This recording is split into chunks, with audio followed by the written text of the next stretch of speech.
भोजपुरी अभिनेता सह भाजपा नेता मनोज तिवारी और यूट्यूबर से भाजपा नेता बने मनीष कश्यप आज पश्चिम बंगाल के आसनसोल पहुंचे। यहां इनके द्वारा आज शाम एक प्रेस वार्ता को संबोधित किया गया। मनोज तिवारी ने आज कांग्रेस उम्मीदवार कन्हैया कुमार द्वारा नामांकन दाखिल करने को लेकर कहा कि उनको ने दावा किया था को बड़ी रैली करके वे नामांकन दाखिल करेंगे, लेकिन उनकी इस नामांकन में महज 8 लोग ही शामिल हुए हैं। उन्होंने आगे कहा कि हमारी टीम आगे जांच कर रही है कि उन्होंने अपने खिलाफ किए किन किन केसों का जिक्र किया है। उन्होंने मोदी की गारंटी को लेकर कहा कि मोदी जी ने जो कह दिया वो लोग मानते हैं और उन्हें पता है कि वो होगी। संदेशखाली मामले में अभिषेक बैनर्जी द्वारा की जा रही टिप्पणी को लेकर उन्होंने कहा मामला सब जुडिस है, ऐसे में उन्हें ऐसे बयानबाजी से बचना चाहिए। ये चुनाव निगम का या स्टेट का नहीं है, ये चुनाव है देश किसके हाथों में रहेगा, और देश मजबूत हाथों में रहेगा या मजबूर हाथों में रहेगा,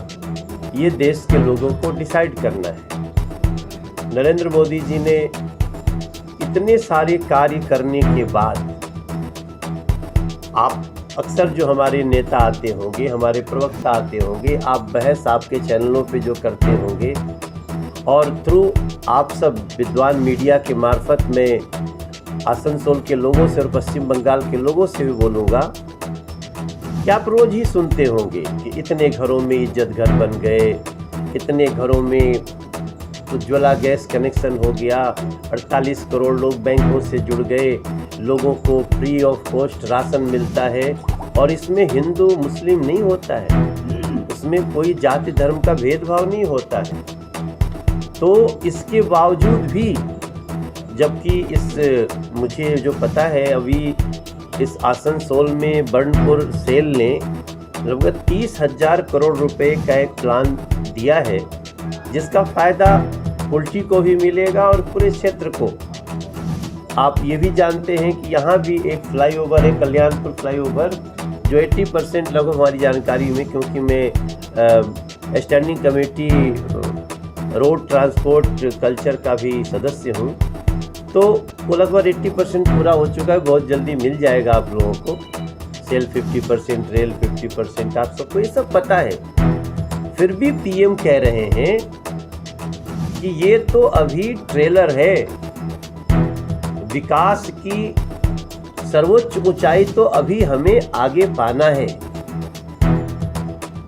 तब हम पश्चिम बंगाल के लोगों से बोलेंगे। जब मोदी जी से कहीं एक पीछे इंटरव्यू में कहा गया कि मोदी जी 2024 तो आपका है, अब आप 2029 की तैयारी करिए, तो मोदी जी ने मुस्कुराते हुए कहा मैं तो 2047 की तैयारी कर रहा हूं। इस विजन क्या है? 2047 तक इस देश को विकसित बनाना, प्रत्येक व्यक्ति का पर कैपिटा इनकम बढ़ाना और इस देश को सुरक्षित रखना। आज भी जो मैं आपसे बात कर रहा हूं, एक थ्रेट आया है, बहुत लंबे समय बाद ही आया, कि आतंकवादी घुसेंगे इस चुनाव में, गड़बड़ी फैला सकते हैं। आज हेडलाइंस चल रही है, लेकिन अब उनको भी पता है कि आतंकी सोच रखने का भी हश्र क्या होता है। आज उनके स्केच वगैरह सब आ गए हैं। तब मैं आसनसोल से प्रार्थना करूंगा कि ये देश की बागडोर सुरक्षित हाथों में रहे, सभी धर्मों का सम्मान हो, विकास भी हो और विरासत की भी रक्षा हो, और इसके साथ साथ हमारे सत्य सनातन धर्म की, उसकी भी जय हो। सभी धर्मों के सम्मान में ये बहुत बड़ी एक बात, और वो सब कुछ नरेंद्र मोदी जी के साथ हो रहा है। इसलिए मैं आज प्रार्थना करने जा रहा हूँ, रोड पे भी जाऊँगा कि आसनसोल का भी सीट हमारे बड़े भाई अहलुवालिया जी, जो एक कमाल के व्यक्तित्व है, लोगों से जुड़े रहने का उनका बहुत बड़ा इतिहास है, कार्य को करवाने का तेजी से उनका इतिहास है, उनको जिताकर नरेंद्र मोदी जी के अब की बार 400 पार के इस माला में आसनसोल बहुत ऊपर रहे, इसका प्रार्थना करने में आया। मैं आज एक बार फिर से आसनसोल में हूँ और बहुत मेरा सौभाग्य है कि पार्टी ने मुझे एक बार आसनसोल के लोगों से और वेस्ट बंगाल के लोगों से अपनी अपील करने के लिए भेजा है। जैसा आपने अभी हमारे जिला अध्यक्ष जी आप बोल दीजिए और फिर शुरू कर देते हैं।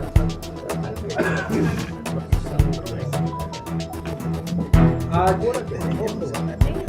आसनसोल लोकसभा क्षेत्र में बहुत गर्व की विषय है कि हमारे बीच हमारे बहुत प्रिय माननीय तिवारी जी उपस्थित हुए हैं।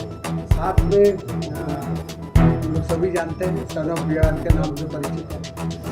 तो जो विशेष व्यक्तित्व आए हुए हैं माननीय अहलुवालिया जी के विशेष रूप से उनके लिए वोट का जो करने के लिए उपस्थित हुए हैं। और इसी के विषय पर रानीगंज में एक रोड शो है जिसको वो पार्टिसिपेट करेंगे। कुल्टी के एमएलए डॉक्टर अजय प्रताप जी, उन्हीं को पूरा विषय रखने के लिए अनुरोध करता हूँ। और हमारे साथ नीलकांत बख्शी जी भी हैं जो दिल्ली के सोशल मीडिया और आईटी के और मीडिया रिलेशंस का काम करते हैं। दोस्तों आप सबको पता ही है आज के 10 साल पहले हम इकोनॉमी के आधार पे दुनिया के 11वें नंबर पे थे और आज 10 साल के अंदर, और ये तब ज़्यादा इम्पोर्टेंट है जब 2014 के बजट में, इंटरिम बजट में कहा गया था कि हम दुनिया की 5वीं शक्ति बन सकते हैं 30 साल बाद, और 10 साल के अंदर हम दुनिया की 5वीं सबसे बड़ी इकोनॉमी बन गए। देश वही है, लोग वही हैं। और अभी प्रधानमंत्री जी ने स्पष्ट रूप से कहा है कि हम इसी तीसरे टर्म में, जब नरेंद्र मोदी जी तीसरी बार प्रधानमंत्री बनेंगे, तो हम दुनिया की सबसे बड़ी तीसरी इकोनॉमी बन जाएंगे। और मोदी जी का कुछ भी कहना वो केवल कहना नहीं होता है, बहुत डेटा के आधार पे होता है। और हम इतने करीब हैं आज भी। अभी जो इसी महीने जीडीपी का जो ग्रोथ रेट आया है, हम 7.8 आया है। अब आप ये क्यों नहीं गर्व होना चाहिए कि दुनिया में सबसे ज़्यादा वर्तमान में अगर जीडीपी का ग्रोथ किसी का है तो तेजी से बढ़ रहा भारत के लोग हैं। तो इसमें भी नरेंद्र मोदी जी की नीतियों का ये बहुत बड़ा असर हुआ है। और ये बहुत अच्छा लगा मुझे सर कि आपने ये सवाल उठाया और आसनसोल में इसकी चर्चा हो रही है। एंड वी आर प्राउड कि हम बहुत जल्दी, उन्होंने कहा तीसरे टर्म में, मगर मैं थोड़ा सा जो जानकारी रखता हूँ, हम अक्टूबर नवंबर तक हम दुनिया की तीसरी सबसे बड़ी इकोनॉमी बन जाएंगे। और उसका ही अर्थ है, उसका ही असर है। कोई हमसे पीछे कह रहा था इतना अनाज क्यों तुम लोग फ्री दे रहे हो। अरे भाई, इसी देश में अनाज तो चूहे खा जाते थे। आप लोग मीडिया में भी छापते रहते थे, ये देखो भंडार और सड़ गया, बारिश से बचाने की क्षमता नहीं थी। आज वही तो हम बचा करके अपने देश के लोगों को संपन्नता से भेज भी रहे और दुनिया के 155 देशों की भी सहायता कर रहे हैं। So we are proud of Modi को। देखिए, अब वो तो जैसा उनका परिवार होगा इस समय वैसे ही सोचेंगे।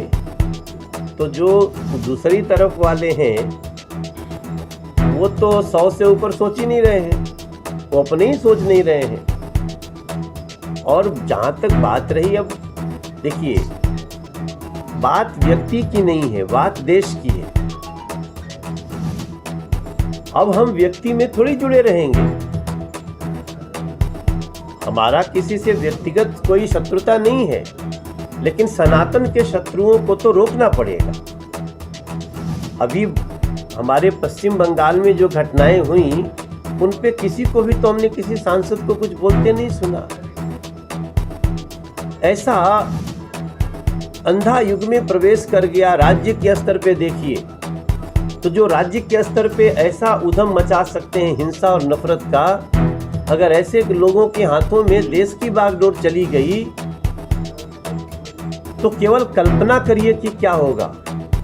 अभी तो संविधान का, कानून का चाबुक है। सही समय पे विपरीत परिस्थिति में ही सही कार्रवाइयां हो रही हैं।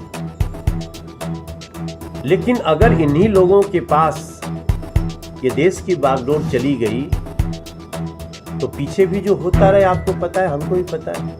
इसलिए मैं मानता हूं कि अब व्यक्ति की राजनीति नहीं रह गई इस देश में। कोई व्यक्ति है या कहें कि वो हमारे राज्य का है, वो हमारे स्वजातीय है, हमारे धर्म का है। अब ये देश का चुनाव इससे बहुत ऊपर चला गया है, क्योंकि जो लोग इंडी गठबंधन बना के हैं, जो घमंडिया गठबंधन भी कहे जा रहे हैं, उनमें से कोई भी प्रधानमंत्री बनने के लिए थोड़ी लड़ रहा है साहब। उनमें से तो बस मोदी को इसलिए रोको कि भ्रष्टाचार पे अंकुश लगा रहे हैं, मोदी को इसलिए रोको कि आतंक पे काबू लगा रहे हैं, मोदी को इसलिए रोको कि हमारी जो 30,000 करोड़ का प्लान आया, तो बाकी दूसरे की तो सोच होगी कि 30,000 करोड़ में जल्दी पहले 60% अंदर करिए। मगर हमारी सोच है, नरेंद्र मोदी जी की सोच है, एनडीए की सोच है, बीजेपी की सोच है कि ना, उस 30,000 करोड़ का इस क्षेत्र के लोगों को एक एक पाई का उसको फायदा होना चाहिए। इसलिए शत्रु जी हो या कोई हो, अब ये व्यक्ति की राजनीति नहीं रह गई है मेरे भाई। मैं दोनों हाथ जोड़ करके, और मैं यहाँ अपनी वेस्ट बंगाल के जो हमारे बंगाली भाई बहन है उनसे भी बोलना चाहता हूँ। उन पे भी मुझे उनके बहुत विश्वास है, और जे हमारा गांव के रहे वाला बाटे, जे हमारे क्षेत्र के जवार के रहे वाला बाटे, ओकरो से हम बोलता नहीं कि अगर अबहिनो हमनी के ई हमरा बोली के, ई हमरा राज्य के, ई हमरे भाषा के एकरा में रहल जाई तो धोखा हो जाई हमनी के संगे। ऐसे हम दोनों हाथ जोड़ के प्रार्थना करतनी, हमी प्रार्थना कोरची। सर बोल रहे हैं कि आप रोजगार 2 करोड़ नौकरी, तो आप अगर डेटा में जाइए तो मुझे लगता है वो 2 करोड़ ही नहीं है, वो लगभग इस देश के 8 करोड़ लोगों को नया रोजगार सृजित हुआ है। आप स्टार्टअप की थोड़ी समीक्षा करें। हम दुनिया में सबसे तेजी से बढ़ते हुए स्टार्टअप वाली कंट्री हैं, जहां लोग अपना रोजगार शुरू करते हैं और हम उसको ईंधन देते हैं। ईंधन मीन्स पैसे मुहैया कराते हैं। इस बार भी नरेंद्र मोदी जी ने एक संकल्प लिया है कि आफ्टर इंटरमीडिएट जिसको भी काम करना है 20 लाख रुपया, ऑलमोस्ट ना के बराबर, मतलब जहां 10% पे, जहां पे 10% पे आपको इंटरेस्ट पे पैसे मिलते हैं, अगर 3.5% पे कोई सरकार आपको पैसे उपलब्ध करा रही है विदाउट एनी कोलेटरल रिक्वायरमेंट, तो ये बहुत बड़ी बात है और हम उसके अंदर बहुत अच्छा कर रहे हैं। हमने अभी भी हमारे यहाँ जो लेबर की जो रिक्वायरमेंट है उसके मामले में बहुत कमी आ रही है। जो बहन ने कहा कि स्किल्ड कॉन्ट्रैक्ट लेबर्स, हम उसमें अपनी तैयारी कर रहे हैं और बहुत तेज़ी से हम उसमें बढ़ रहे हैं। ये हमारा अभी लिखा है कि labour shortage cases shadow on Tirupur's. हाँ, ये सब सारी चीज़ें हैं। अब मैं उतना बड़ा अर्थशास्त्री तो नहीं हूँ, मगर अभी तक जो हम सांसद के रूप में छोटी छोटी जानकारी हमारे पास रहती है, डिटेल का भी बात आप सब तो विद्वान है कर सकते हैं। इन्होंने साफ साफ शुरुआती किया 30,000 करोड़ रुपया से विकास शुरुआती किया फ्लाईओवर पे। मनीष जी मेरी बात नहीं पाया, मैंने आप जो डेवलपमेंट कर चुके हैं उस पर बोले नहीं, आप मगर मैं कह रहा हूँ कि ये चुनाव में किसी का पास मुद्दा नहीं रह गया है, सिर्फ अभी बात हो रहा है नहीं, ये तो चीज होने से ये सरकार पर हमने दिक्कतें जो आपको ये लिख के डेटा लाया, शायद आप उस समय हमें सुन नहीं रहे थे। बिल्कुल सुना हूँ सर। तो फिर हमारा मुद्दा तो डेवलपमेंट है, हमारा मुद्दा तो इस देश के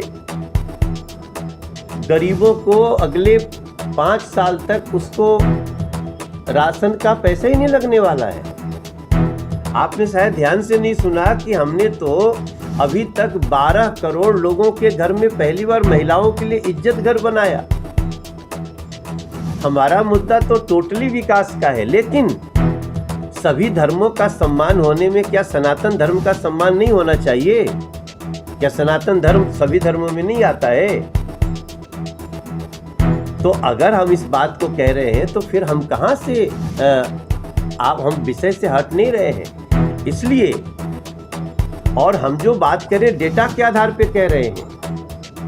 आपके वेस्ट बंगाल में मैं अपनी ममता दीदी को बोलना चाहता हूं कि उनके वेस्ट बंगाल में एक आतताई पे, एक अपराधी पे एफआईआर होने के लिए कोर्ट को इन्वॉल्व होना पड़ता है।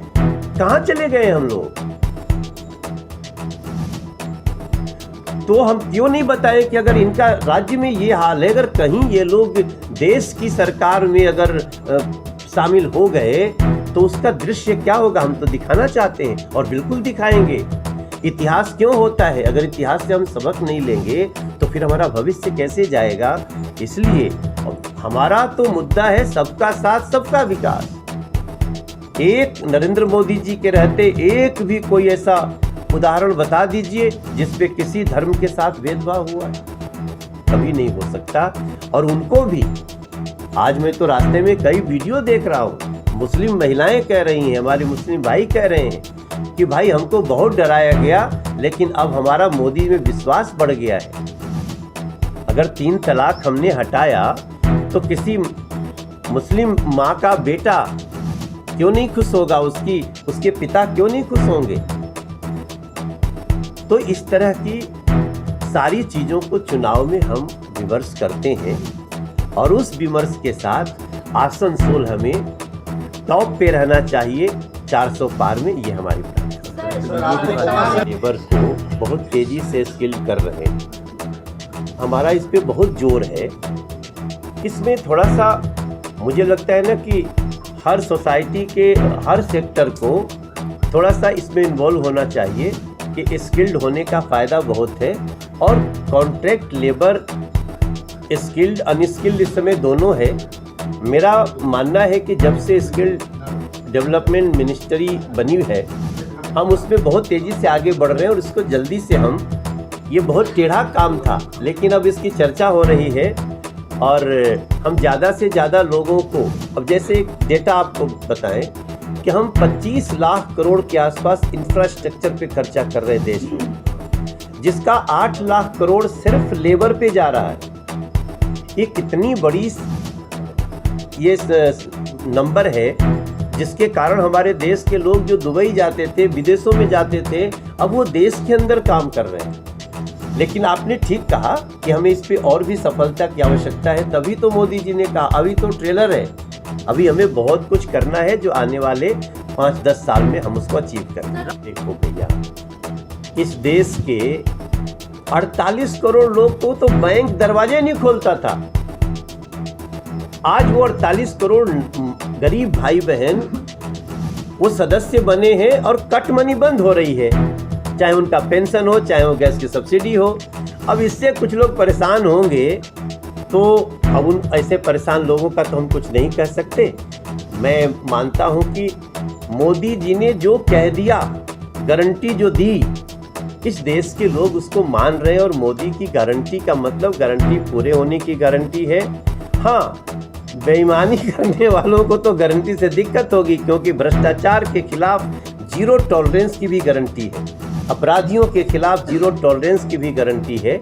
और मुझे लगता है ये आसनसोल और देश इसको स्वीकार। ये बहुत ही शर्मनाक है कि संदेश खाली के अपराधियों को बचाने के लिए अभिषेक बनर्जी जी ऐसा बयान दें। इससे बचना चाहिए। मामला सब जुडिस है और निश्चित रूप से इसमें जो दोषी हैं वो बचेंगे नहीं, ये बड़ा विश्वास।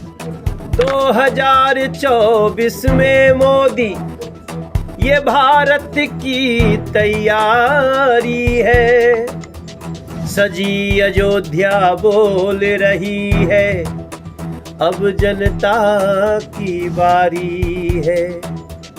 पश्चिम बंगाल के आसनसोल में आया मनोज तिवारी है, ओ हाथ जोड़ विनती बस इतनी, अब 400 पार की बारी।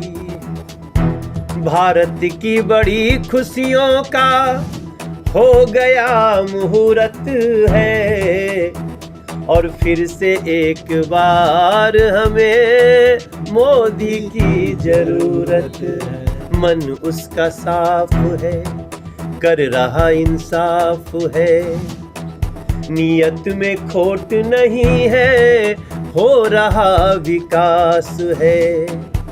पश्चिम बंगाल से होने वाली बड़ी मुहूर्त है, और फिर से एक बार हमें मोदी की जरूरत।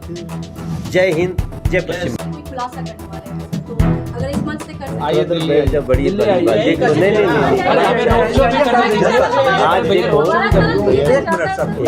बहुत अच्छी बात कही। बैठा के बढ़िया सा फोटो कर लेना दूर भैया से। सुनो, हम आपसे विधिवत अनुमति लेके जाएंगे। हम आप हमारे मित्र हैं, हम मीडिया को मित्र समझते हैं। मीडिया के सवालों में बहुत जानकारियां मिलती हैं। आज कन्हैया कुमार ने नॉमिनेशन किया, उनका विधिवत था कि ये 11 बजे रैली निकलेगी, ये जाएगा, पोस्टर छपेगा।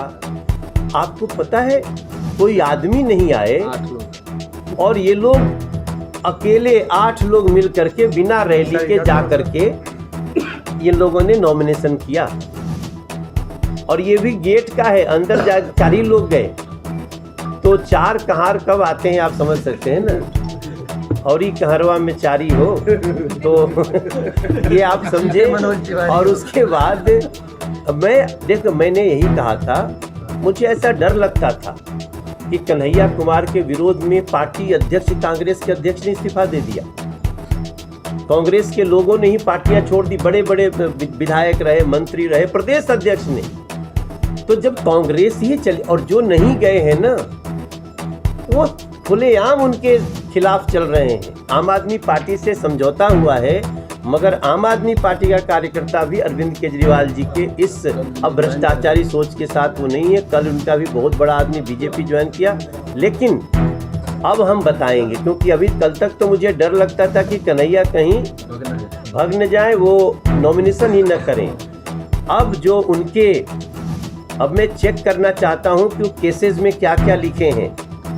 मैं खुलेआम कह रहा हूं, हमारी टीम चेक करा रही है कि वो क्या क्या केस लिखे हैं।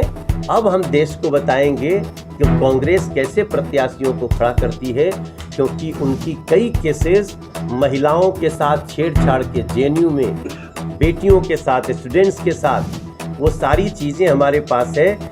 आई वांट टू चेक कि वो उन्होंने डाला कि नहीं।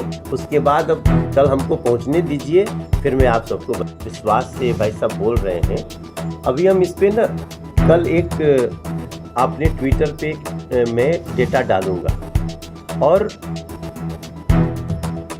30,000 करोड़ का प्लान इन सारी समस्याओं का निदान है। मैं आपसे विनम्रता से ये कहना चाहता हूँ कि 30,000 करोड़ का प्लान इन सारी समस्याओं का निदान है, जो भी नरेंद्र मोदी जी ने स्टेप उठाया है। दूसरी बात, हम विपरीत परिस्थिति में भी कार्य कर रहे हैं।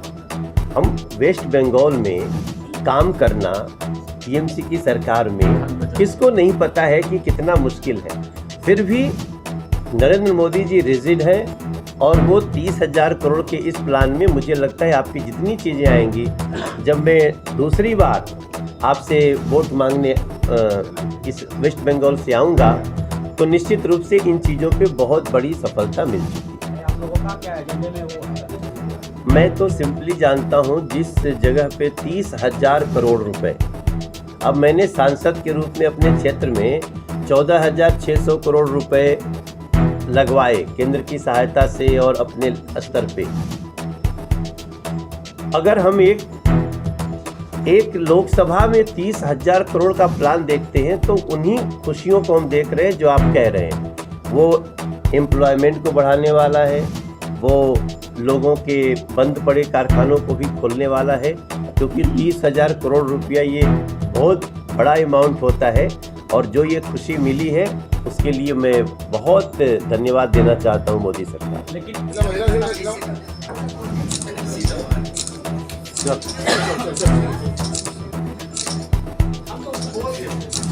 गाना गाने के लिए नहीं बोले आप लोग। भैया